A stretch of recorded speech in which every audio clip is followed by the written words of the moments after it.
Welcome everyone to another webinar. Today we're going to be talking about peace of mind during hurricane season. I have the great pleasure of having here Erica Booker from Cotton and Matt from Global Pro. We're going to get started in just about a minute. We had I think it was over 100 participants that registered. So we want to give everyone some time to log in. But in the meantime, I think it would be great if we start with some introductions. We're going to do our best to address the questions that we have here for our panel. However, we are opening the Q&A. So if you have any questions that relate to today's topic, go ahead and click on the Q&A, put in the question. If it relates to today's topic, we'll do our best to address it. Sometimes we're able to get to all the questions, sometimes we're not. If we're not, we'll provide the contact information for each of the professionals that are here today, and you can reach out to them directly. For those of you that are board members or managers that want to share this, and maybe you couldn't have your board attend, or you couldn't have one of your fellow managers attend, we will be sharing this on our social media platforms. I'm sure Global Pro and Cotton will do the same. You can use this in the future should you need to. So with further ado, why don't we start with ladies first? Erica, if you want to give a little introduction of yourself and your organization. Thank you, Rafael. Hi, everyone. My name is Erica Booker. I'm Vice President of Sales for Cotton Global Disaster Solutions. I am the VP for everything east of Texas, so the whole eastern region. I will be celebrating my 20th year in the industry at the end of this year. I've been fortunate enough to do this globally. I spent 5 years in Australia working with restoration companies over there, and I returned to the US about a year and a half ago. And I'm super excited to be here. Thank you. Excellent. A pleasure to have you on, Erica. Next up, we have Matt with Global Pro. Thank you. Good morning, everybody. I appreciate it, and congrats, Erica. That's a big milestone. That's tremendous. Congrats. I'm Matt Sangstrom, SVP or Senior Vice President of Global Pro. We are your insurance coverage experts before, during, or after any loss or damage. We've been doing a lot of these hurricane prep videos and meetings, and I can tell you there's a lot of issues and concerns out there for this season, even though it's going to be a little bit more muted. So I'm happy to do this with you guys today, try to educate as many of the associations and managers as we can. And you have some three of the best experts, I think, in the industry right here. So I'm very excited to be here. Thank you. Excellent. Thank you so much for being on the call today, Matt. As for myself, my name is Rafael Aquino. I'm the co-founder and CEO of Affinity Management Services. We're a community association management company focused really on three uniques: aligning, delivering, and executing on our clients' visions.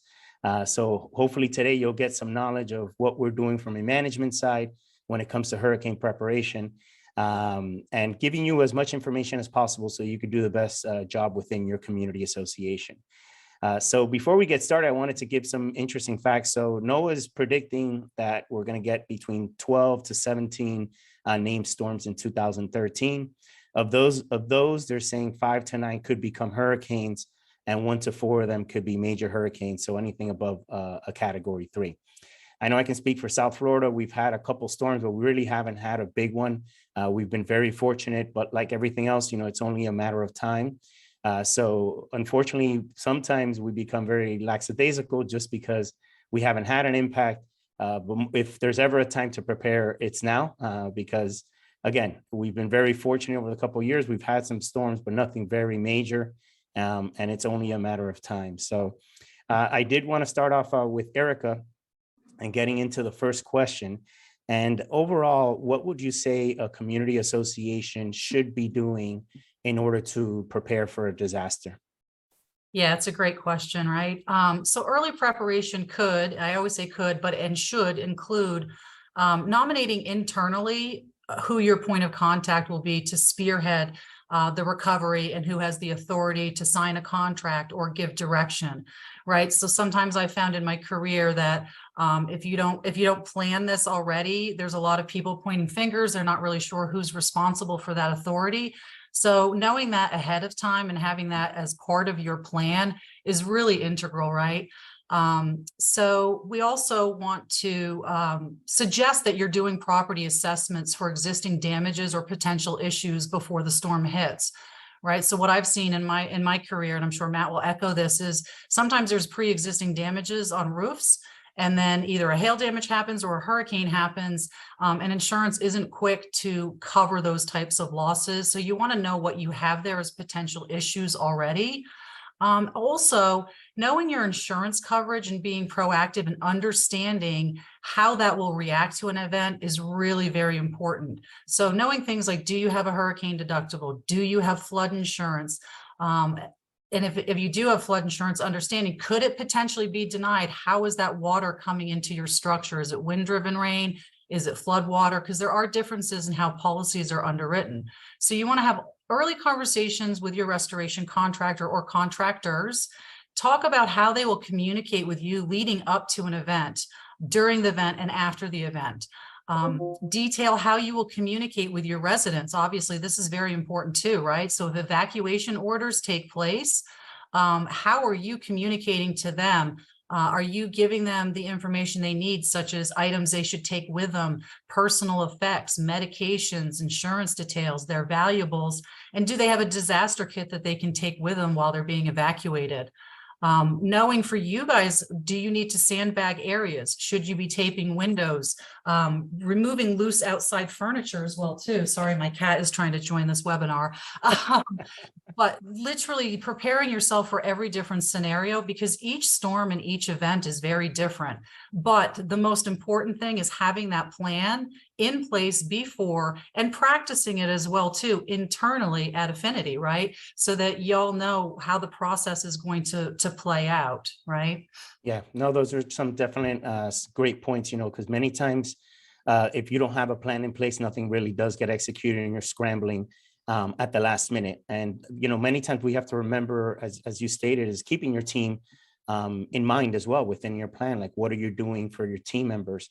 When do your team members need to start preparing for their own home so that they can do what they need to do within the association? So those little details, if you're practicing, you're going through that process, then you're going to realize, okay, these are a couple gaps that I have in my plan. I need to fill these gaps, and these are the steps that I should take. So I know, Matt, the past 2 to 3 years have been very interesting on the insurance front. There's been many challenges. You have companies that are no longer covering, increases have occurred, but ultimately they have their responsibilities. From an insurance side, what should community association managers or board members be doing when it comes to their insurance premiums or policies? What should they be understanding? So there's a lot going on. As you know, the past 3 years from a legislative perspective have been pretty huge. I mean, it's almost 2 or 3 times a year we're getting news. We just got news yesterday. I don't know if anybody saw. The governor signed one more bill. It changes much of the deductibles that Erica was talking about before, and the premiums and the increase of those premiums and what percentage brackets they can increase them. And it was a big deal yesterday. I think it was kind of under the radar, unfortunately, but it was a big news day for policies. And so, when you think about it from a prep standpoint, echoing a lot of what Erica said, you really want to be prepared for after the storm, and you got to do that before storm season, right? So in terms of when, we have a signature process. It's called Ready, Recover, Rebuild. We're now in the ready phase still, even though storm season has started, but you should be preparing months in advance, and you should take the December, January, February, March, April, that kind of end of the year into first quarter time period to get all your ducks in a row. The easiest thing is, I ask this at every talk, every lunch, every time we do one of these videos, for just a show of hands in the room, how many of the CAMs in the room have the certified copy of your policy in the association's possession today? You don't need to wait for renewal. You don't need to wait for anything for that, right? If you have the certified copy of your policy, you're one step ahead of everybody else. Calling after a storm hits to try to get your policy is not going to work, right? So even something as little as that should be part of your SOP. Per statute, in Florida, you should get a copy of it every year. And if you want to do it at renewal, that's fine too. It takes 30, 45 days or whatever once renewal happens, but you should formally request a certified copy of your policy so you have it on hand and you don't have to waste time waiting for it, after a storm hits. Erica mentioned before, what are your processes that are in place, right? Your SOP should define even the smallest things. And I ask another question all the time, which is, we have a lot of pools and pool decks here in South Florida and Florida in general, right? And those lounge chairs are heavy. I know it seems so such a small detail or whatever, but when you have 40, 50 lounge chairs, and their loungers and they're 30 to 40, 50 pounds, it takes a long time to move those, right? And that takes significant manpower. And you have to know how long that takes and who's going to do it, where they're going to stack them, right? Where they're going to put them to secure them. You don't want those things flying around in 70 to 100, 120, 150 mile per hour winds, smashing into things, causing damage, to your building or any other property, that's adjacent to your property. So it's little things like that that should be contemplated. Put a process around it, include it in your SOPs. And then the third thing I always say is go practice. You have to practice. Just writing on a piece of paper that this person on the team is responsible for 50 lounge chairs, going back to that example, right? That are 30, 40, 50 pounds each in some instances, but they never practice it, doesn't make any sense, right? I played football a very, very long time, so I give a lot of football analogies, unfortunately for everybody out there. But, I practiced every day for almost 11 years, right? Every single day, in season or off season, right? So, that's not the same as practicing for a hurricane, obviously, but you have to be ready. So you have to practice some of these things a couple of times, just make sure. And you have about 5 months to do that, right? When you get to storm season, you should be confident in the plan. You should be comfortable with the plan. And that way you can take care of as the quarterback of the community, you can take care of the community and the property. Yeah. No, again, it's very important, the whole practicing portion. That's a good point, especially when it comes to the pool furniture. And even understanding that someone may be out. What happens if somebody's out because they're on vacation? And that's when normally things happen, unfortunately. That's why here we try to have our managers not doing too many vacations in August, September, because we understand the challenges that come with it. So those are things that you have to keep in mind as a manager, as well as a board member. So I know when a storm does come, Erica, one of the challenges that community association managers have is, if you're not prepared, you're calling a company, let's say like yours, to come and bring in the equipment that they need to bring in to dry up or remediate. What does your firm do? Is there any recommendations that you have for managers or boards that they should be doing beforehand so that you're available for them? Yeah, it's a great question. The common theme that you're going to hear Matt and I saying a lot is about your insurance policy and coverage, right? And about being prepared. So we always say, and lots of people say this, if you fail to plan, you're planning to fail, right? And it is integral to start practicing, but you need to also be having those conversations with, say, a company like Cotton, where what we do is we offer that master service agreement to our end users, it's a non-binding contract, but what that does is it speeds up the recovery process. So you've already been through our T's and C's, you've already looked at our rate sheet, you've agreed to everything. You've basically said, all I'm going to do is send you an email and say, I need you guys on site, we have hurricane damage, right? That's enough for us to trigger our internal process, where within 5 minutes of you reaching out to us, we're already having our operations team assigned. So you'll have a project coordinator assigned, and then there'll be a project manager assigned. And there's always a BD attached to it as well, too, because that's the person who's also trying to streamline the communication back from, sometimes it's the broker, right? We'll have direct access to the broker and have those conversations. The adjuster, obviously, we're working very closely with that person. And then our teams, and making sure that we have enough resources, meaning the manpower and the equipment that we need in order to respond to your loss in your event. What I will say is the great successes that I've seen in my tenure is when a company like us already knows the broker and the adjuster. So we already have a relationship with somebody like Matt, right? So we're routinely talking throughout the year, how is the policy going to react to an event? Where do you sit in this, and where do I sit in this? And when we pull the trigger, we all know what part we're going to play, so that Matt and I are having these open lines of communication. We are asking Matt for authority to do certain work, right? Certain services as part of that. But we want to make sure that whatever we do is going to be covered by your policy. If we know ahead of time that maybe you're lacking certain coverage, right? We'll sit down with Matt and have a conversation as to how can we get to the best resolution for them so that we can make them whole again, and be in the insurance, with the insurance, making sure that the coverage is there so that claim can be paid, so that you guys aren't out of pocket at the end of the day. Because we do see that happen a lot, is that there's not enough coverage there, and then you guys are having to pay what insurance is denying or isn't going to cover, simply because it wasn't, the policy wasn't underwritten that way. Correct. Yeah, what I'm hearing there, Erica, is really the importance of working with, the right professionals to really provide you the guidance that's necessary and not, waiting till the last minute. Especially nowadays with, the different exceptions that you're seeing within policies, things that are being pulled out, what's covered, what's not covered. It's better to know now to understand what you're working with, so you know what direction you need to take should that storm hit. So I know, Matt, you and your team, do a lot of work with different management companies, meeting with them, seeing what's going on with the properties. What is it that you're recommending? What is it that you're looking for when it comes to, let's say, hurricane preparation and so forth?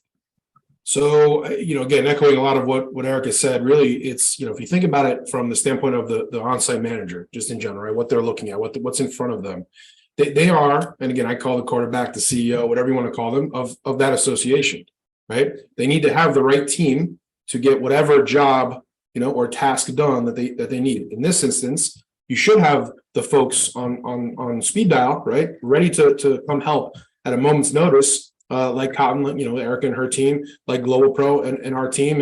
And so, I try to, as much as we can, while we have a PCS, a preferred client service agreement as well, we can do the same things. We'll be there within 24 to 48 hours, depending on how catastrophic the event was, if it's dangerous or not. I mean, there's all the things that come into play.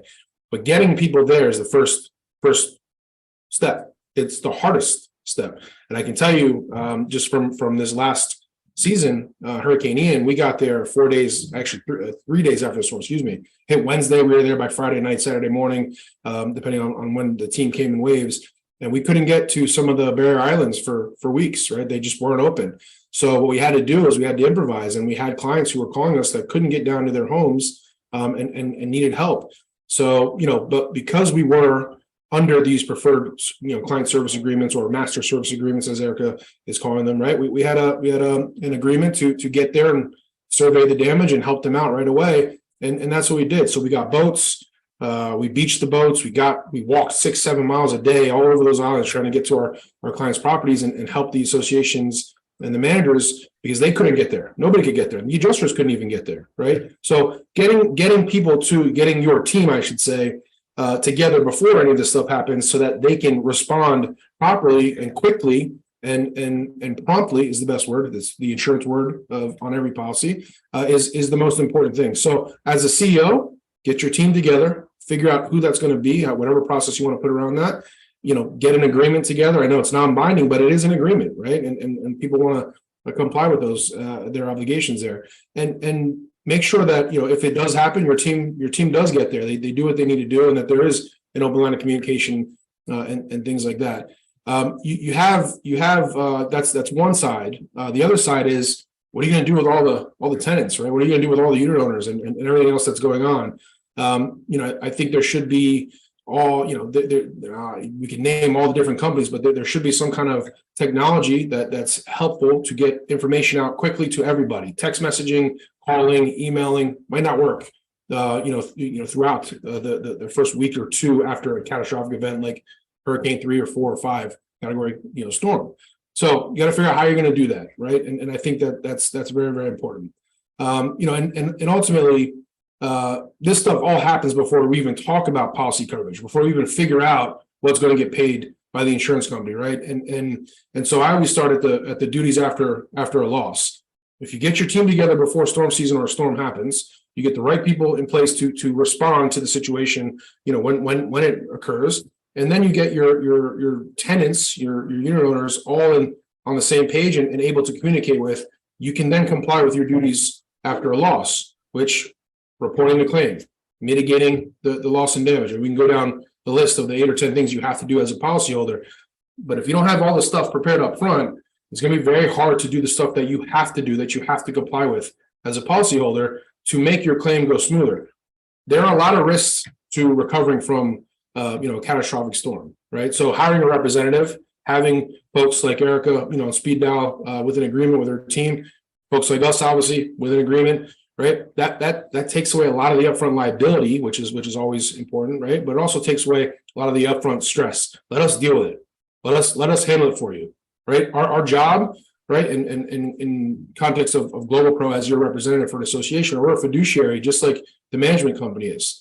So I have to do everything in my power to ensure that the association is protected, right? Erica's going to do the same thing with her team, right? Because I mentioned before, the notice of loss, right, and mitigating loss and damage are, by far, in my opinion, are the two most important parts of complying with your obligations as a policyholder.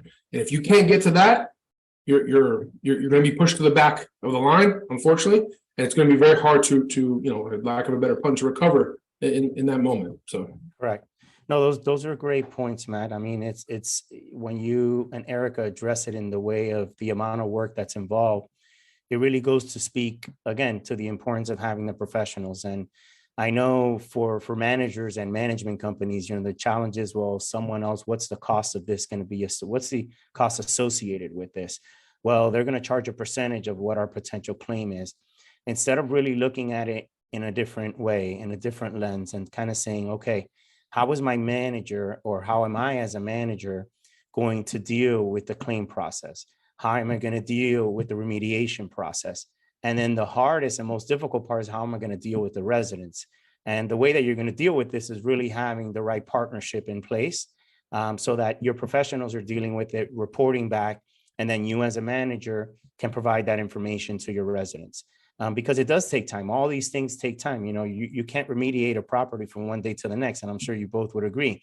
Our residents want that. But the reality of the situation is that this stuff does take time. So you have to lean on professionals such as Global Pro and Cotton to really help you give that information to the residents and provide them with that and prime them with the information that's necessary. So those are great points that you bring up. And I like to iterate that because we do have managers on this call, and it's important that, they need to start having these serious conversations with their boards. Yes, I need someone to represent me on the claim so that I can focus on providing the service to the residents. Because if not, I'm going to be focused on Global Pro, I'm going to be focused on Cotton, and who's going to pay attention to the residents. And those are the individuals that are paying the maintenance fees. So I know during any storm, Erica, there's always challenges with potential mold before and after. What are some of the preparation plays that you see managers or boards should be doing now, or even right after a storm? Yeah, so that dirty M word, right? That's how we refer to mold, right? We never want to talk about that in Insight Studies. So just as real quick to go over mold, a snapshot is it should never be growing inside your structure, right? And if it is, it means that there's an ongoing water problem somewhere, right? So sometimes you get mold and there's water behind the walls and you're not aware of it because you visually can't see it. So you finally see it once it's had enough of food, meaning the sheetrock, to start to eat through and show itself, right? So when you're seeing mold, you need to address it right away, right? You need to find out where the water problem is coming from.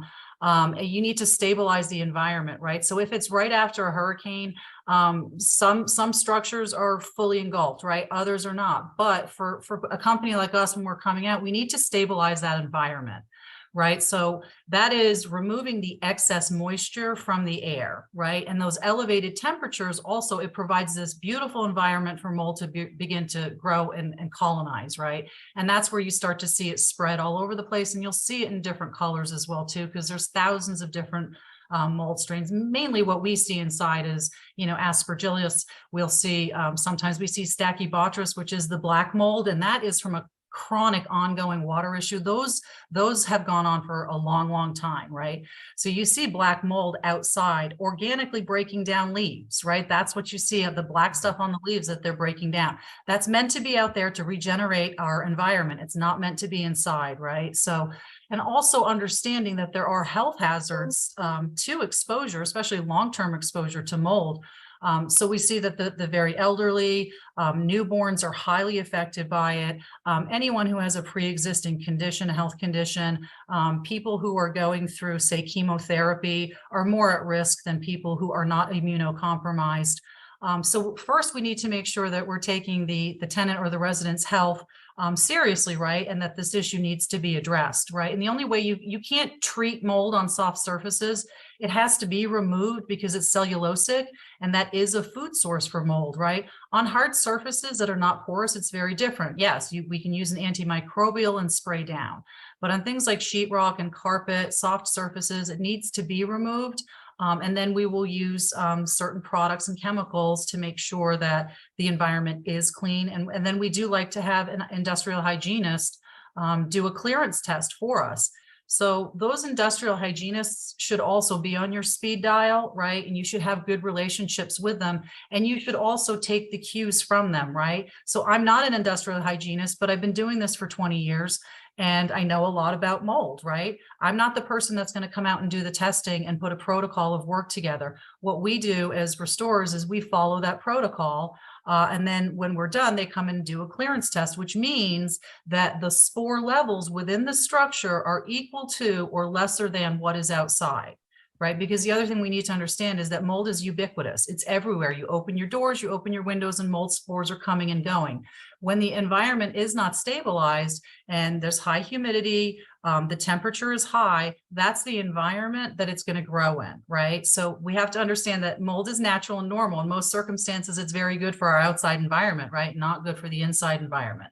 So you want to be sure that you're across that and that you do have a plan in place. If we discover mold, here's the 10 things that we're going to do internally. Again, really important to know those experts. You need to know the industrial hygienist. You need to know a mold remediation contractor. And then also, if this is part of an insurance claim, you need to know someone like Matt, who you're also getting direction from, right? Because he's working directly with the insurance company to make sure that this risk is being covered by an insurance claim.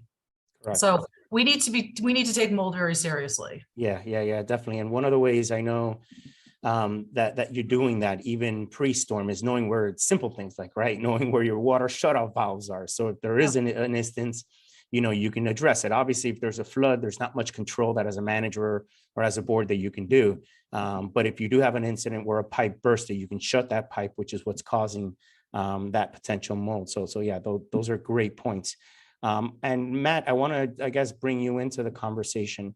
What are some of the pitfalls or challenges that you see when you're dealing from a claim perspective? Let's say if there is mold, let's say an association, water came into the association from wind-driven rain, and they've decided, hey, the chief engineer, the maintenance guy can put some bleach and get it addressed. Like, what are some of the pitfalls if they don't hire the right professional like to get these issues addressed? What's the impact when it comes to insurance? Yep. So there's a lot, like I mentioned before, there's a lot of risks to recovery, right? And one of them is the wind-driven rain. We don't say that, and we don't say the M word very often. But I have to explain it. Erica started down the path a little bit, and I want to keep it before we even get to the policy. Before we even get to is it covered or not, right? Like let's start at the beginning. And if you have mold, it only grows and manifests, right? If there's water, it's the only way. So just because you have mold doesn't mean you call the insurance company and say, I have mold damage, come clean it up, right? That's not what you should do. If it's after a storm, right? I mentioned before the duties after a loss, right? You have to mitigate your loss and damage. It's again, arguably the two most important things. The first one is a loss and mitigating your loss and damage. Erica's team is going to come in. They're going to do whatever they can to clean up the area and mitigate the loss. If mold should start to grow, however, you have to go down the process of treating it, remediating it, and getting rid of it and killing it right away. I get the question every time, what should we do? Is it covered? Who cares if it's covered or not? You have to clean it up, right? It doesn't matter. But if you don't clean it up, if you don't get a hygienist, if you don't get a professional like Eric and her team at Cotton to come in and clean it up, remediate it, and get rid of it, then you're not going to get paid for it. So it doesn't matter if you're going to get paid for it, it's covered or not. You have to do that as the association's fiduciary, and it has to be done just for the health of everybody around the property, right? So first and foremost, I always try to get it away from coverage because it potentially will be covered and it should be covered on most policies. But before you get to that, it's a life and safety, a life and health thing. You have to clean it up, you have to treat it, you have to get rid of it. And if you don't do that, you can't prove that you've been damaged anyway. So it's not going to be covered on the other side, or at least the insurance company will have a defense. So I try to draw a balance here because it has to be done no matter what. We'll get it covered. Don't get me wrong, I'm confident I'll get you guys paid for it, right? But it has to be done no matter what, right? So before we get to coverage on many of these first couple of steps, it has to be done.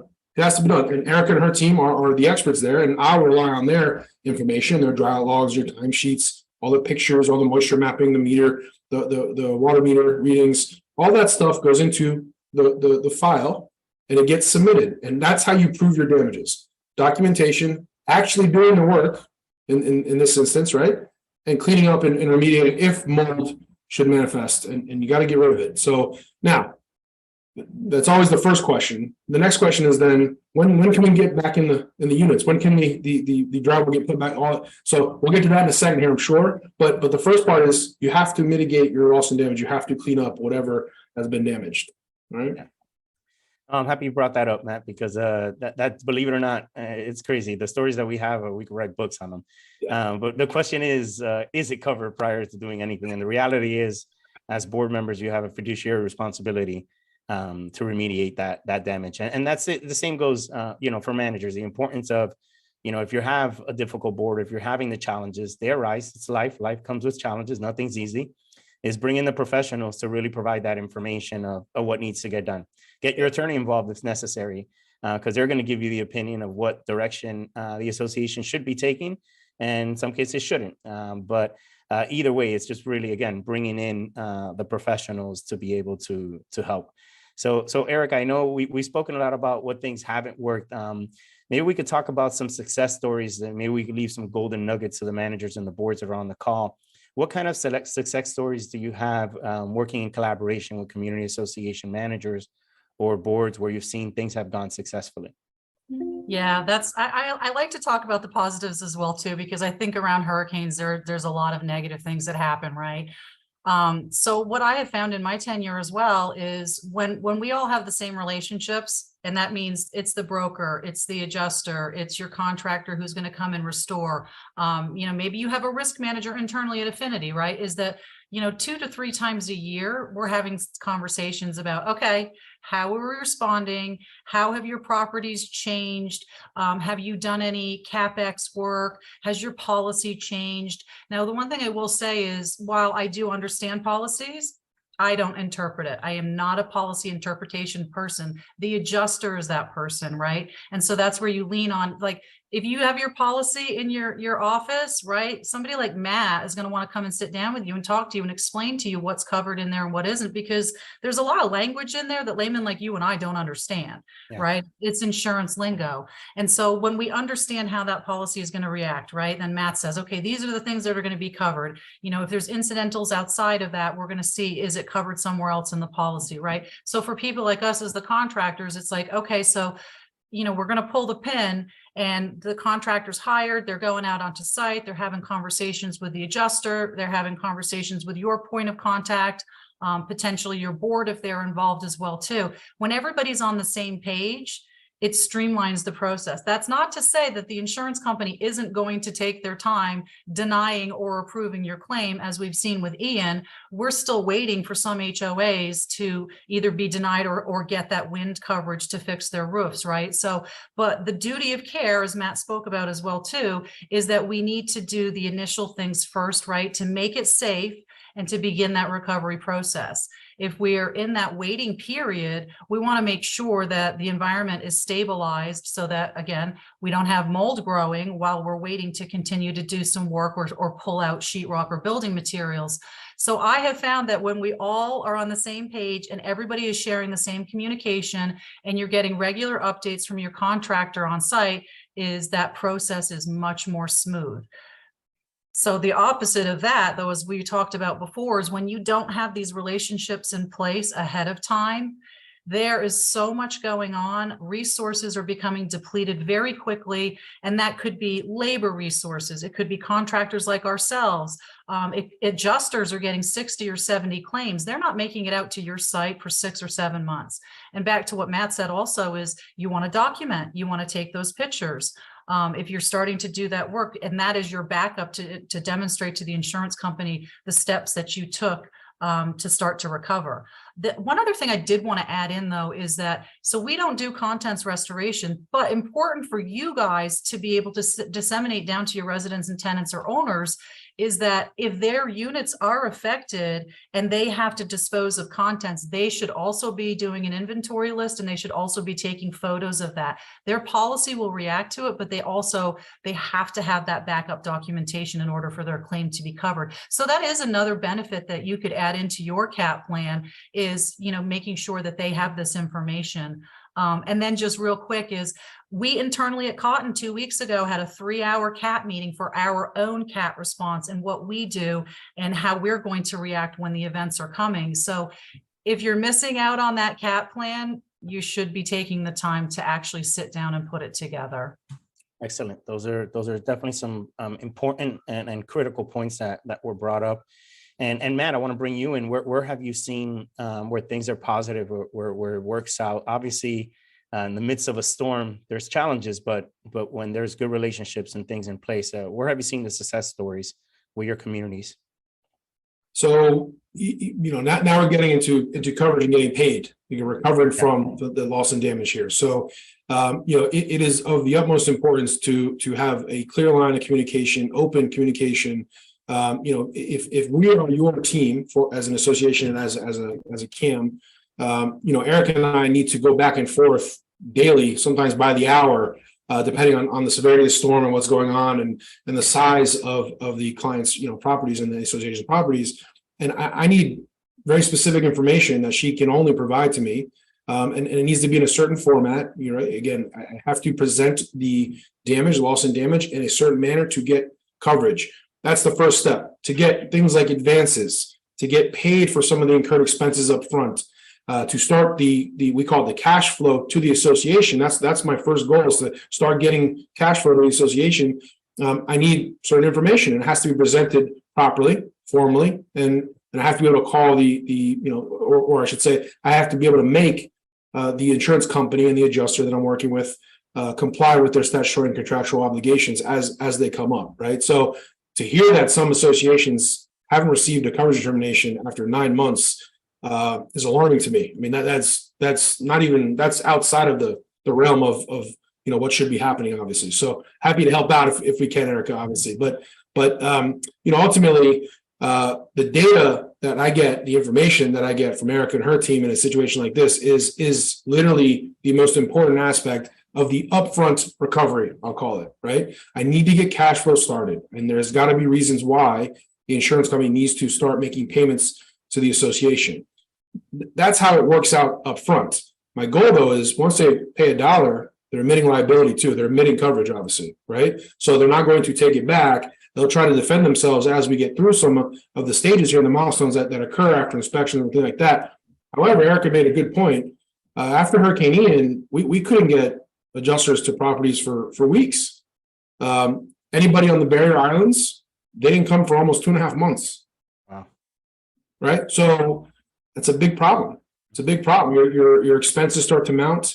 If associations have suffered tremendous damage and there's no electricity, there's no water, there's nothing going on, all those unit owners have to go somewhere. They have to go and rent and do whatever. All of these bills start to mount up. All these incurred expenses start to happen. And if you don't have someone representing you that can reconcile all that and cut to the chase, right? Be very concise and very direct with how to get cash flow started. It actually hurts you in the end, because they'll just keep waiting and then waiting and waiting, and they'll tell you it's insufficient, right? You can talk about the other side of that, where you get all this information compiled and it took you a little while because you don't have good communication with Erica and her team, for instance, right? And now you're 2-3 months into the cycle of post-storm, and you drop all this information on the carrier's desk, and the carrier says, "Oh, we've been prejudiced. You didn't give us any of this information leading up to this. You never noticed us of all these expenses." And that happens more often than you think. And literally, it has nothing to do other than they can use that as a defense at that point, because you've given them a monster amount of data, and they need to put their shield up a little bit. So communication is unequivocally is key, but that goes to prep. Get your team together, make sure everyone knows each other, make sure everyone's can communicate, make sure everyone's on the same page, and all that stuff should be mitigated, right? So it's a timing thing at the end of the day. It saves you more time to be prepared up front. It saves you potential risks later down the road, and ultimately, first question is when can we get paid? When are we getting paid, right? And so if I can fast forward that cash flow up front, start paying Erica and her team, start paying for some of the other incurred expenses, that's the best situation to be in, post-storm in the short term. Yeah, most definitely. I mean, it sounds to me like, what I'm hearing here, it's not just having the right organization, not just having an organization, it's having the right organization that understands that. Because I know I can speak for, associations are nonprofit organizations, so it's not like they have a ton of a ton of cash. In some cases, you do have associations that are very well funded with their reserves. They're in a totally different position, but in reality, they're the minority. The majority are tight on cash. It's very difficult. And then you find yourself in a different position where, you have contractors that are not getting paid because cash flow is not being provided. They need to protect their interests. So liens need to start coming. And then that creates more issues with the residents and for the manager. So yeah, I think it's important then that we touch up on, and I'll start with you, Eric, of, what process should managers and boards be going through in order to make sure that they're selecting the right contract, the right partner to help them through these challenges? Yeah, that's a good, it's a good ask. It's a good point. I'll start by saying we always do business with people we like, know, and trust, right? So if we're not asking for references, right, for, say it's an insurance broker, right, we want to make sure that we're aligning with the right insurance broker. So you can ask questions like, how successful have your clients or policyholders been getting their claims settled? How involved are you when we do have any kind of event? It doesn't even have to be a hurricane. It could just be a pipe break that happens, right? Do you get involved? Are you an advocate for affinity? And can you give me references that I can call, right? So we should always be doing this when we're going to hire someone, right?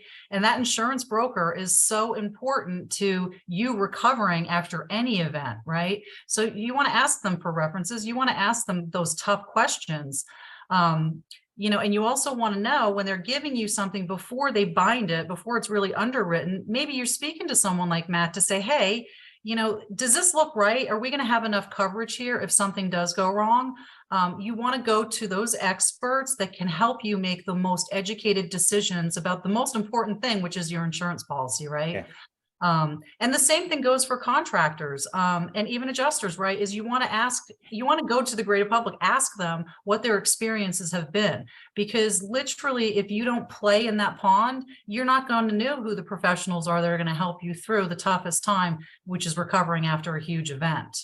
Yeah. Does that make sense? No. Yeah. No, it makes total sense. And those are some great points, because then when the storms do hit, also you have individuals that just are coming out of the woodworks or don't understand, coming from different states, which is fine because people support each other, but they may not understand how things work down here. So I know I've seen it from the public adjusting point. So I want to bring you in, kind of, Matt, into the conversation of, what could they do beforehand to make sure that they're selecting the right PA to support them and guide them through this process? Because I know in certain situations, we've had boards hire PAs and they're just looking for, okay, let's get a check and move on.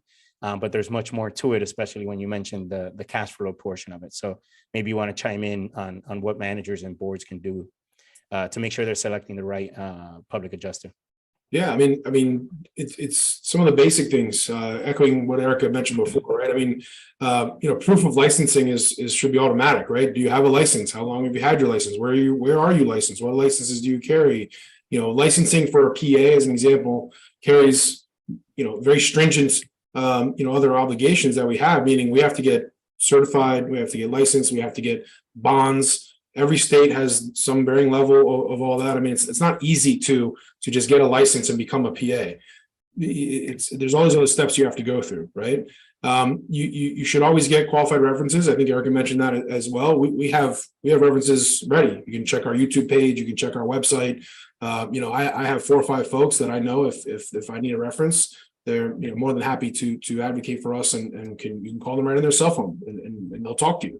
But these are important things. I think one of the most important things is, Erica mentioned before, she just hit her 20-year milestone. Experience is tremendous in our industry, right? You have, the pedigree of your team says a lot about what you want to focus on, how you want to serve the associations, and kind of what your process is. And I think experience is always up front. Well, how long has the company been in business? How long have the people on your team been in business? How long have they been licensed? All that stuff can be found up front. You can check the DVPR, you can go Google any of the information about our team and share Erica's team and all that. And that stuff is the upfront stuff that should happen regardless of what's going on. Now, I think the other things that are more on the quality standpoint, going back to the references and performance, right? We have tens of thousands of claims Global Pro over the last 11 and a half years, right? I can show you references right away, give you testimonials. I can give you big wins that we've had for clients, over a long period of time. If you can't say that confidently and produce that information, you're just not there yet at the end of the day. And someone interviewing that person or looking at that company, should be leery of that, in my opinion. One of the, and you wouldn't know this unless you go after a storm, right? If you drive around after a storm hits, one of the things you'll start to see, especially in Florida, are signs everywhere, right? And Erica may have remembered this. I have pictures of them all over the place. There are signs everywhere. All of a sudden, people are putting signs in the ground everywhere. Call us, right? We're a mitigation company. We're a contractor. You call us, everywhere, right? And of course, if you're driving around, you don't know what to do, and you see these signs in front of you, you just pick up the phone and call whoever is on the number. You have no idea. So again, prep is very, very important, if especially for big community associations. You need to have the right team with the right experience. They need to do certain things up front to make sure that the association is properly protected. If you can't find easy references and you can't find proof of licensing, those are red flags right up front. It should be that easy. If you're unequivocally, anyone can ask me, if you're driving around after a storm and you see a sign in the ground with the phone number on it, I would never. That's just me. I would never call that sign. That's just me. Most of the time, because of Erica's expertise and her team and her company, which I know, and because of our experience, our expertise, and the pedigree of our team, we're getting the calls. I'm not calling anybody at the end of the day, typically, right? We're getting a ton of calls. I'm responding as quickly as I can to all of our clients. And then word of mouth starts to spread after that when people start to talk to us and they understand what's going on and they see us helping everybody else. So I know that was kind of a long-winded answer, but ultimately I'm echoing much of what Erica said, right? And adding the fact that proof of licensing is really easy to find. You can check for bonds and you can check for references. It should be open, transparent, and available and all over the place. And those are signs of a pretty decent professional, I guess, at the end of the day. No, yeah, I like the way you said that, the pedigree team is going to determine your outcome. So that was a great point. And, many times, I guess, speaking from a management perspective, we get challenged, whatever it be, whether it be rates or charges, whatever it is. And the reality is what we try to express to our team, it is important to work with the right pedigree of individuals because you can count on them. Listen, everyone makes mistakes. We're human. I know I make mistakes all the time.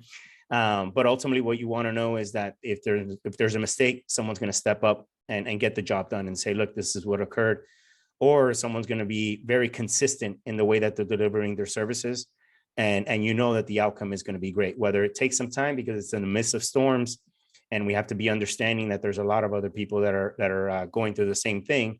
But ultimately, if you're working with the right organization, they're going to give you that service and that support that's needed to get through this challenging time. So thanks. Add one more thing. Can I just thought of something that you just so I can't tell you, and it's probably a handful of claims at this point now that I'm thinking about this. But speaking of insurance, and just doing background checks on some of the folks, I think we have 5 or 6 claims right now where they hired a GC right off the bat. I don't know how they got to them or whatever, and they're not someone that we know. And this is after Hurricane Ian I'm talking about specifically, where they hired a GC and the GC didn't work out. The work didn't pan out. They didn't finish the job. They moved on to something else. Something happened, right? And I think, and I can point to 4 or 5 or 6 now at this point where they got a COI, right? But they never asked for the actual policy for the contractor. And maybe Erica can touch on this a little bit. And I'm digging in, trying to figure out on a third-party basis if they've done, if they had poor workmanship or misapplied something or didn't do something correctly. And I'm going through the whole process, and I finally get the copy of the policy, and I find out that they're not insured to do work for condo associations. Now, that's only 4 or 5 or 6 of the claims that I have. Those are specific situations, but it happens a lot. It happens a lot, and that's what I mean. If you got to be careful, you got to be, especially after a storm. Everybody's coming from everywhere, and you have to be very, very careful. Yeah, no, that's definitely true. I mean, during the last small storm, we saw the amount of organizations that were coming down. And again, there's other providers that do support that sub out work, but ultimately you want to make sure that who your principal point of contact is someone that's reputable, because if they're reputable, then they're going to stand behind what they're looking to deliver. So getting all that information ahead of time is definitely what needs to get done. So I wanted to mention, I guess we have a couple more questions before we wrap up. We're getting close to that 12 o'clock hour. Eric, I wanted to ask you, when it comes to, dealing with a loss. So I know some of the challenges that associations have, and I think you touched on it a little bit, is that it does take time, once a claim is, when you're going through the drawing process and when things need to be repaired. What steps does your firm take to try to help the association, remediate this as quickly as possible? Well, it's definitely, and that's a great question, because a lot of people don't understand what restoration is until you need us, right? Yeah. This is why we're constantly trying to push education out and say yes to panels like this, so that we can give you that better education. You don't need to understand it 100%, but you just need to understand this is how it's going to work, right? So we come out onto site and we're going to do an assessment. We're going to have asked you a whole bunch of questions before we went out. We want to make sure we have the right resources and the right experts going out onto the site, right? So we're going to do that job site walk, and we're going to assess everything. And we're going to obviously talk with the adjuster. That adjuster is going to be walking that with us, and we're going to be having conversations about what we need to do first, right?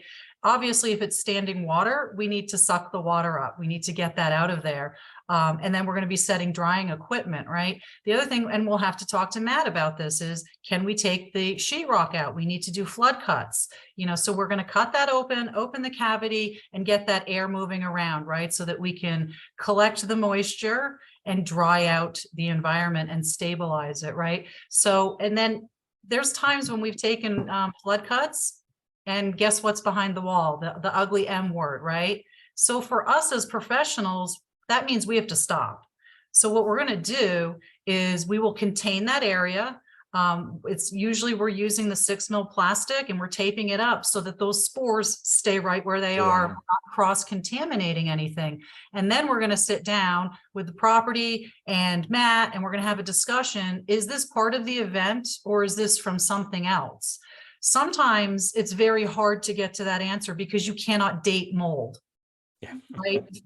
The other thing too is you can still have mold on a surface when you've stabilized the environment, but the mold now becomes inactive because we've taken the moisture away and the temperature away.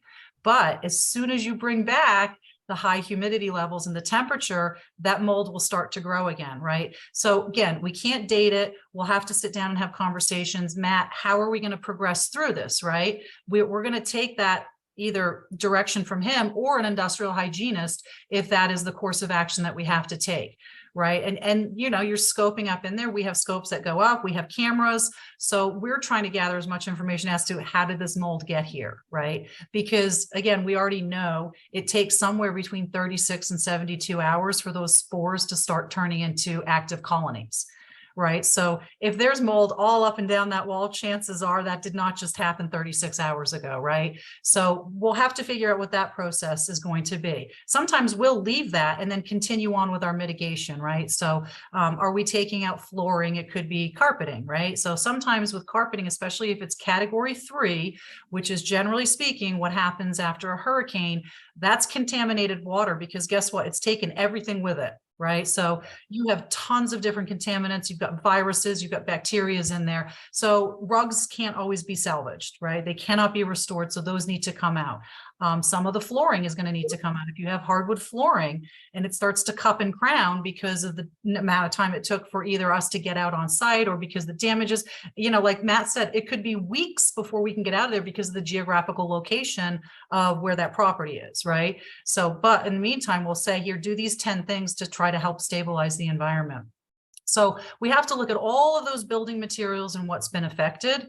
And then we put that plan in place and we follow it out, right? So the other thing that Cotton does is we are a true turnkey solution. So we can also do all of that rebuild. We can put that back, right? Yeah. So what we like to do is start to get that estimate put together before we're finished with the restoration and mitigation portion of it. Hey, Matt, here's our scope of work for the rebuild. Does this look good to you? Cool. Okay. When we get to that point, we'll be ready to go. So it's very seamless, right? We want to finish the restoration and start the reconstruction. Right. And so then when we're done with the reconstruction, we ask for that sign off. Were you happy with the work we did? Cool. Great. Matt, here you go. Can you get the insurance company to pay us, please? That's a really quick synopsis. No, that's a good, I like the way you placed it. And it's important to let everyone know, especially the managers that are on the call, that it's a process. And, that's the most difficult part that they have to deal with. And I should say that we have to deal with as well. So Matt, I know, boards and residents want everything fixed tomorrow, I should say yesterday, not tomorrow. So how does your organization manage through that? Obviously, Erica understands the importance of working very closely with your firm and communicating that to management. So what do you try to do? Obviously, the cash flow point was a big golden nugget for me today. But what other takeaways do you have in assisting boards and managers with that process? Yeah, so I'm gonna politely, I don't want to say disagree. I'm gonna politely speak about another option. All right. And the reason I joke about it, because I'm always that guy, right? When I answer associations or property managers, right, or CAMs, I'm talking about the most perfect way to perfect the claim and the recovery. So oftentimes that's not going to line up with reality, right? And what I mean is, after we get there, typically a week or two, we have our inspections. They see that the carrier has sent their adjusters or whomever else out. Typically, right? When can we fix it? When can we fix it? When can we fix it? Yeah. So it's logical, obviously, but from a claim perspective, you need to slow down. You need to slow down. You need to make sure that you're properly valuing the actual damage and what it's going to cost to repair it. And again, for us, I'm trying to get cash flow. So if I haven't even gotten cash flow to the association yet, unfortunately, and I'm going to describe it exactly, very bluntly, exactly how I need the property to be. I need it to be very dramatic and damaged. Because if the association's carrier says, we need to reinspect, and they come back, right, and the work has been done, there's two things that happen. One, can't take that back. It's entered into the record.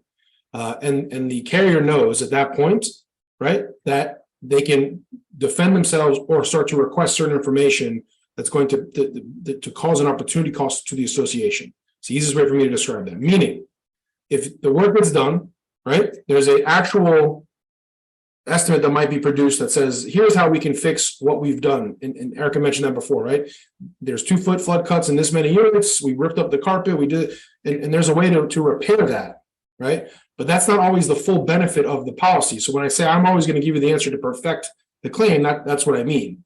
But in reality, you gotta get back to business. You gotta get back to life, right? So I always try to strike a balance there. But oftentimes, and I'd say this to all my managers, look, don't tell the board what you think. Let me tell them what I think they should do, and put it on me. It's totally fine, right? I'm there to give them that advice, right? And to direct them in the perfect manner.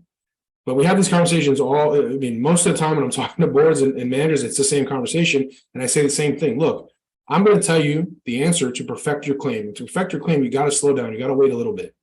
But again, that's not reality. You're getting pressure from every single unit owner, from everybody on the board, everybody in the association. I totally get it. So I would always say, slow down. But if you want to make temporary repairs, you want to do things here and there, that's totally fine. That's a 30,000-foot overview of the situation just after.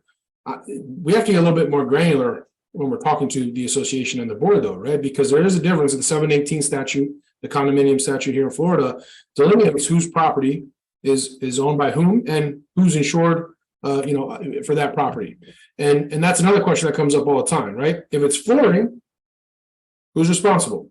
If it's just drywall, who's responsible? If it's paint, baseboards, if it's kitchen counters, kitchen cabinets, who's responsible? So it's not just can we do the work? There's other things that have to go into it. And ultimately, the decision has to be made at some point, right? To get back to life, to get back to work. If it's a business, right? It has to be done. So I totally get that. So I don't think we're disagreeing, Erica. I should take that back. I think this is just more of a matter of if you want to perfect the claim, this is what you should do. With that being said, if I can establish a couple things up front, if I can get some of Erica's bills paid, right? The incurred expenses paid. If I can get some cash flow to the association, then there are ways to start to do some of that work up front to not only appease the association, the unit owners and everybody there, right? But to show progress. Ultimately, we're all humans, right? If we sit there and we say the elevators have been offline for 2 months and there's tape and plastic everywhere and nothing's been done, as humans who have to live in that building, that property, we're going to say, what's going on here? It's totally natural. I totally get it. But again, without getting deeper into some of the things that happen after, these things can be managed, right? And I would always say, just slow down a second. Just wait a second. Let us establish some of the upfront milestones in the claim and let us get some cash flow, and then we'll go from there. The reason why you do all that is because you might have a chance in the end, and it often happens, where you have the benefit of the policy, which you're legally owed as the policyholder, right? And you get paid for that benefit, the full benefit of the policy for repair. And maybe the repairs don't cost as much as the actual full benefit of the policy. And that's a win-win situation for the association. If there's a chance to fix and repair whatever's been damaged and to have some residual leftover cash, it's always a better position, especially today with all the reserve studies, all the things that came down the past 2 or 3 years with the legislative changes. There's a lot other, there's many more, points of contention and obstacles that need to be contemplated, when you can do this. Now, maybe there's a capital improvement project, right? Now you have a little bit of extra cash, or you can wrap it all up together and do it all at the same time. These are all these things that can happen when you just take your time, you slow it down a little bit and start to contemplate and think about all the other things that are going on. So, I guess that would be one recommendation. So the second recommendation is, communication, just kind of the overarching theme of this whole call, right? We often have our industry, I should say, right? We often have an issue on claims where, for whatever reason, right, associations and managers and unit owners and homeowners, they don't think we're communicating enough, and we think we're communicating enough. There's always a divide, right? And so I think one of the other things is to regularly schedule some calls, make sure that everyone's on the same page about what should be said, what shouldn't be said, what information doesn't need to be, divulged to everybody, and things like that. So communication is number two. And then I guess the third thing would be, you have to understand your policy coverage, right? You have to understand it. You have to understand it for many reasons. One, just because it's not covered doesn't mean you shouldn't do it. That there's no correlation there. We talked about mold before. If the mold is there, you got to treat it, you got to clean it, you got to get rid of it. That's the bottom line. Whether it's covered or not is irrelevant at that moment, right? We'll figure that out after. If you understand your policy coverage, Erica mentioned before, get your team together. Let everyone talk about some of these things. If I can give Erica the green light to let her team go in and do whatever they need to do, which typically is what happens. She calls me and she says, what do you think? I say, rip it out, rip the rugs out, rip the drywall out, rip it all out, right? It goes much faster. It benefits the association, time and speed, obviously. And then ultimately, again, if you're all on the same page, you work well together, you get the right information, you submit it properly, you present the damage, you prove the damage. Things like you mentioned before about they open a wall and there's mold in there. Well, you have a covered event, right? At the end of the day, you have a covered event and you find it and it is what it is. You still have to clean it no matter what, right? So regardless of what's going on, you still clean it. But these are these obstacles, these risks to recovery that need to be managed properly. And the communication and understanding your policy coverage, helps you with that. And taking your time. That sort of thing. Yeah, no, and I can agree with that.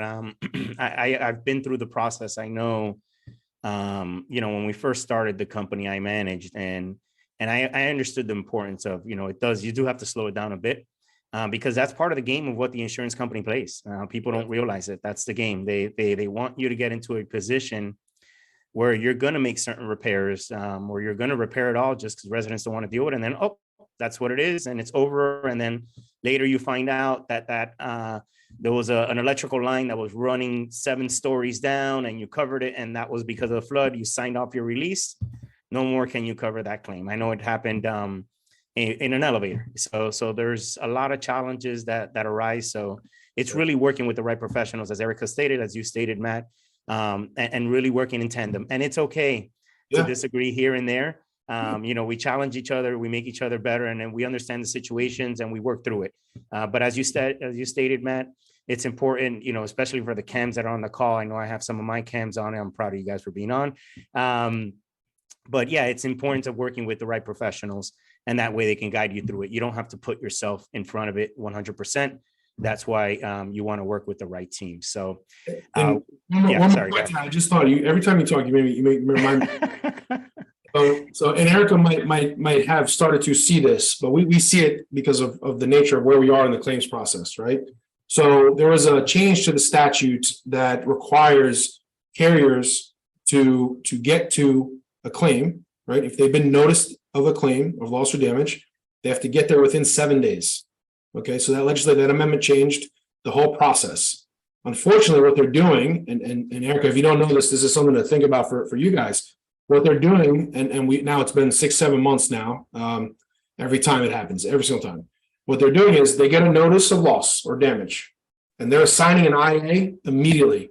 And that IA, if we're actually noticing the carrier, if we're already engaged and retained and we're noticing the carrier, that IA calls the office or emails the client or whatever immediately, and they want to get there within 24 hours, right? So what they've done is they perverted this change. It was supposed to help policyholders, but it's hurting them.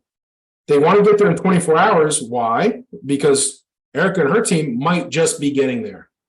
They might have just started to understand the scope of the work or the amount of mitigation that needs to occur.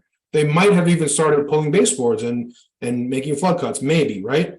But they're sending the IAs there within 24 hours. That's their goal. And I've heard it verbally.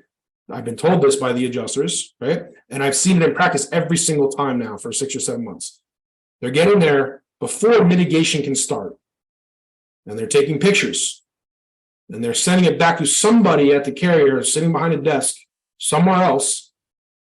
And that person is looking at the picture saying, well, I don't see any damage here. Wow. Right? Wow. I don't see any drywall that's 2 foot to 4 foot cut. I don't see any rugs that have been ripped out. I don't see any and literally it's happened. I'm not even exaggerating. It's happened every single time on most of the claims we've had. Where we are noticing a loss. It happens almost every time. Like it's unbelievable. So they perverted to do that. That's a problem though, right? Because that person, the desk examiner, a desk adjuster or examiner, they're not going to go to the property. They're not going to go after. We request re-inspections all the time. It's another fight. It wastes time. And again, I'm just worried about cash flow. I want to get incurred expenses like Cotton's, bills paid. I want to get the association some money. And, you got to slow down. Prompt notice of loss is the language in every policy, residential or commercial. And that could be 2 weeks. It could be 2 months. Right? It's prompt for a reason. There's case law behind it, obviously. But ultimately, they're perverting that situation where if you're rushing to do it, which is natural, calling the insurance company, I have a claim. I'm telling you, they're going to get there within 24 hours if they can, and they're going to take pictures of no damage, and they're going to leave. So don't minimize the damage. Don't minimize the loss. Take your time. Okay. Sorry for long. I just no. That it's good because now I can add, from the management side for the managers that are on the call. Sometimes as simple as putting your finger, because in a picture, you could take a picture and there could be 4 inches of water and you don't see the water because you're not getting the reflection. That's right. So, when I started the business, I actually managed, we started from the bottom up. And I would take pictures. In one instance, I remember a flooding of 30 units, put my finger, took a picture, crystal clear that, that there was water there and it showed the evidence of water. And same thing managers can do, especially now with videos and cameras. But yeah, I think we could talk about this for hours. But I want to be respectful of you guys' time as well as our listeners. So I do want to at least provide our listeners with how they can contact you. With any additional questions, or if they want to get those pre-agreements going. If you don't have them, make sure you're contacting them to get those agreements done. So I'll start with you, of course, Erica. So if you want to provide your contact information of how our listeners and viewers can contact you. Sure. So the best way to get me is email, which is erica.booker@cottonteam.com. In the case that you do want to ring me. You could call me on 346-539-4119. Excellent. Well, thank you so much, Erica, for all the valuable information you provided today. Matt? Yes, thank you. So very easy. You can see my email right there in the screen. It's mms@globalpro.com. You can always call the office here. It's 855-487-7475. And if any associations want to discuss the preferred client service agreement or Erica's master service agreement, let us know, because we are in storm season. We are in the thick of it. It's game time. It's the first quarter.